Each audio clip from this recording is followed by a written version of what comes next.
Assalamu alaikum. 6 p.m. This is Radio Pakistan. The news read by Farzana Khan. First, the headlines. Prime Minister says besides minorities, the identity of Indian people themselves has been threatened by the Indian government's fascist policies.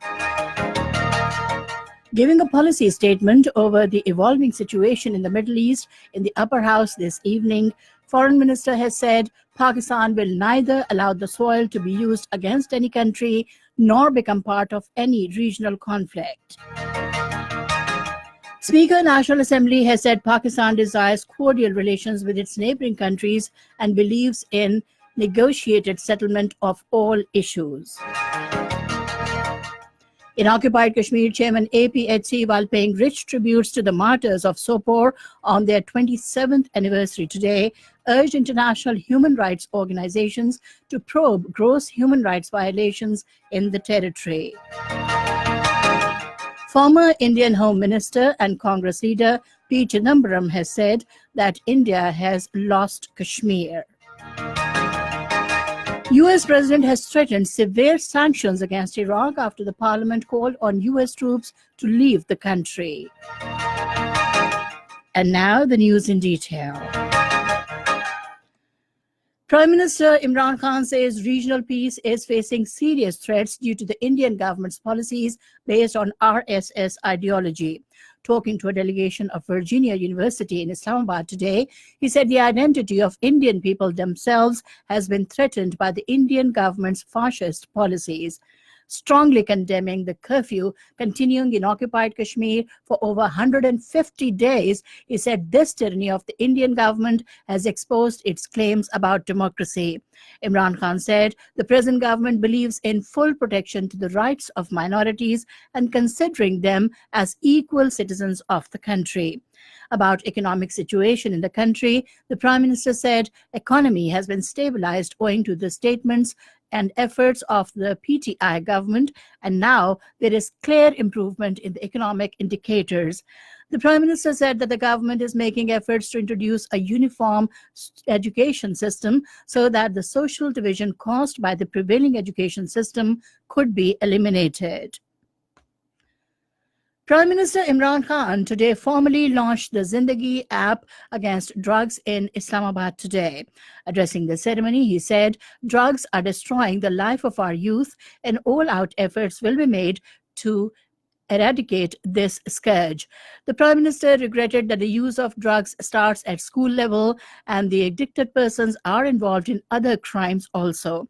The Prime Minister appreciated the awareness on the drugs launched on the occasion and said it needs to be introduced at all schools for increasing knowledge and awareness.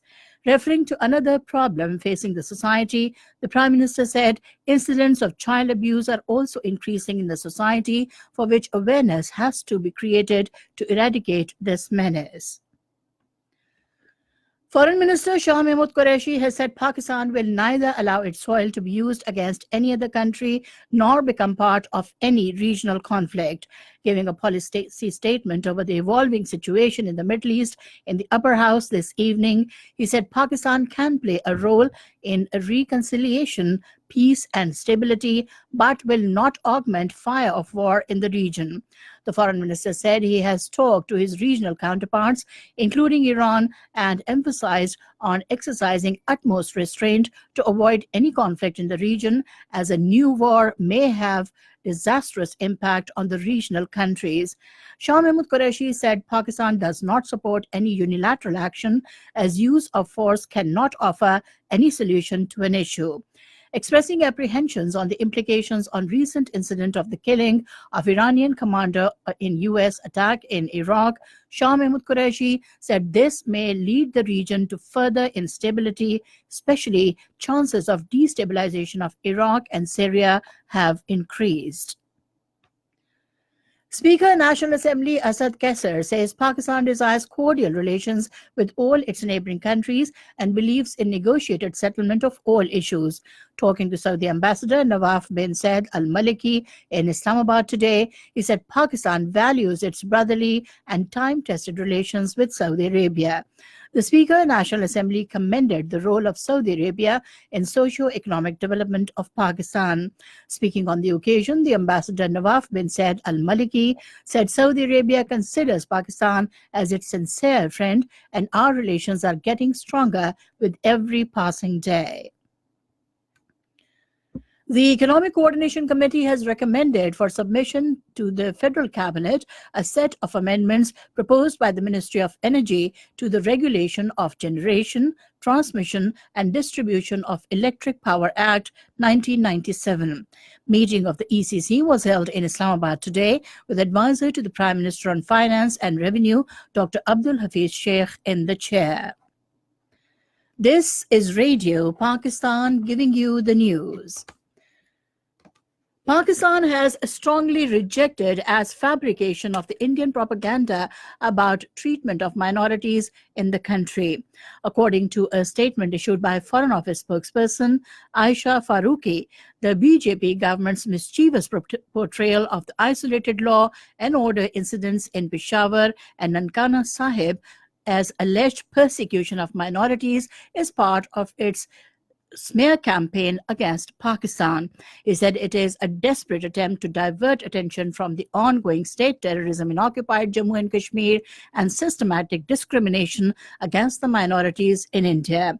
Aisha Faruqi said the RSS-inspired BJP government has absolutely no credentials even to pretend that it is a protector of minorities.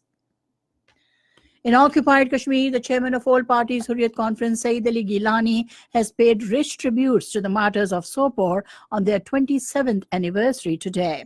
Saeed Ali Gilani urged international human rights organizations to probe the massacre and other gross human rights violations perpetrated by Indian troops in the territory. Meanwhile, amid heavy snowfall in occupied Kashmir, the people of the Kashmir Valley and Muslim areas of Jammu region continue to endure the worst military siege and lockdown on the 155th consecutive day today. Restrictions conferred under Section 144 have made almost impossible free movement of the people. Former Indian Home Minister and Congress leader P. Chidambaram has said that India has lost Kashmir. In a media interview in New Delhi, he said, "We have practically lost Kashmir as no democratic country can keep an entire population under siege." He said that by carrying out fundamental changes in Jammu and Kashmir, the BJP government has committed constitutional desecration. Thousands of Iranians have offered the funeral prayers of General Qasem Soleimani and the remains his companions in Iran today. Iran's Supreme Leader Ayatollah Khamenei led the prayers. The United States President Trump has threatened severe sanctions against Iraq after its parliament called on the U.S. troops to leave the country. Talking to media on Ali Force One, he said, "We have a very extraordinary expensive air base in Iraq and it costs billions of dollars to build and we are not leaving unless they pay us back for it." The U.S. House of Representatives will vote this week on a resolution to limit U.S. President Donald Trump's war powers in Iran amid increased tensions between the two countries. U.S. House Speaker Nancy Pelosi said this in a letter sent to Democratic members of the Congress. The Gulf Cooperation Council has expressed great concern on the serious events and developments in Iraq. In a statement, Secretary General Dr. Abdullah bin Rashid Al Zayani called on the concerned parties to calm down, de-escalate, and prioritize political solutions to the crisis in order to spare the region, which is already tense. Meanwhile, Arab League Secretary General Ahmad Abdul Ghani has also expressed his concern over developments in Iraq and Arab region and called for calm. In Afghanistan, 5 people were killed by security forces during an operation in Kabul. And finally, the weather report. Rain with snowfall over the hills is expected at scattered places in Khyber Pakhtunkhwa, Upper and Central Punjab, Islamabad, Gilgit-Baltistan, and Kashmir during the next 12 hours. However, heavy rain and snowfall may generate flash flooding in local nalas of northern districts of Balochistan. Heavy rainfall and snowfall may trigger landsliding in hilly areas of the country. And that is the end of the news. For more news and analyses, log on to our website, radio.gov.pk, and also watch live video streaming of our bulletins on the link facebook.com/Radio Pakistan News Official.